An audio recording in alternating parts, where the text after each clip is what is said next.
lot of things.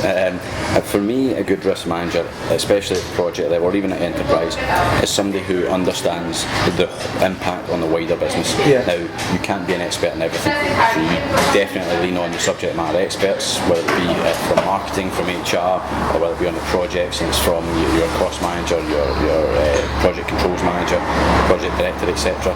You lean on them for the expertise, especially engineering. For me, that's who I lean on the most, because I know about the other aspects. So you talk about experience of getting this kind of expertise from people, but what else is a good risk manager made of?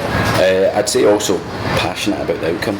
Okay. A lot of risk managers go in, they fill in the box, they press the button, they give the results, and they have no care about what the output is or whether the project's going to be a success.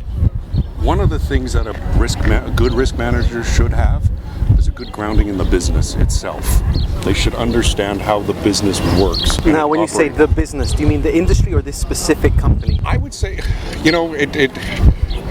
a lot of people like to say that my company's special in the hydrocarbon sector, right? Shell says they have their one way and they're very good, and they are.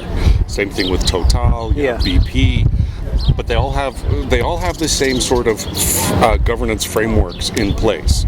So it helps to know both the industry, but then the specific company, right? Because then you also know the unofficial sort of way business is conducted. Who has the influence, who has the power, who does stuff, who doesn't, who is reluctant, who is risk averse, who's risk neutral, who knows how to communicate an issue that other people trust and believe and will focus on. I think you need to be charismatic and inspirational. Inspirational, charismatic. You feel the soft skills are very important? Totally. Yes, totally important. I agree with that. Okay. Totally important. What about the need for being very good with quantification?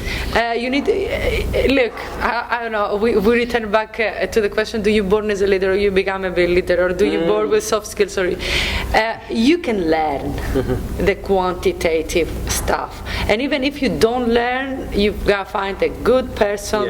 But the difficulty is to inspire people. To lead people and inspire people. I don't know, back to when I used to be a risk manager, I needed to work together with the guys. I need to work and understand them, understand their language, understand what they are doing, so I will be able to translate their language to the corporate level or to the next level of the organizations. I completely agree. I'd say breadth. An understanding for the breadth across which you need to talk about. Some skill sets try to focus on or pinpoint on a particular point. A bit like an argument, you're going after one word or two words and trying to say, well, that's grammatically incorrect, as if that's going to usurp the argument.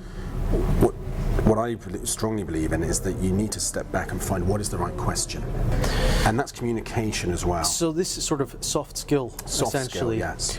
Because there's a lot of argument in the risk management community, at least online, about whether you should be just very strong technically or just very strong from a quantitative side, or whether or not soft skills is important or not. You're clearly, I would assume, quite pro soft skills, but understanding that you need, but you're talking about breadth as well. You understand areas of everything, and you wouldn't to a possible degree, recognizing you're going to have an expert there, and you need to draw on that expert. Exactly. If you talk about the quants, I think quants are important, but I think quants have been pushed as far as they can go, because what I'm seeing is the fact that you have someone who understands how to analyze and use all the methodologies for inputting and getting out quant stats. They do not have the ability to connect that to a tangible impact and risk impact on the business.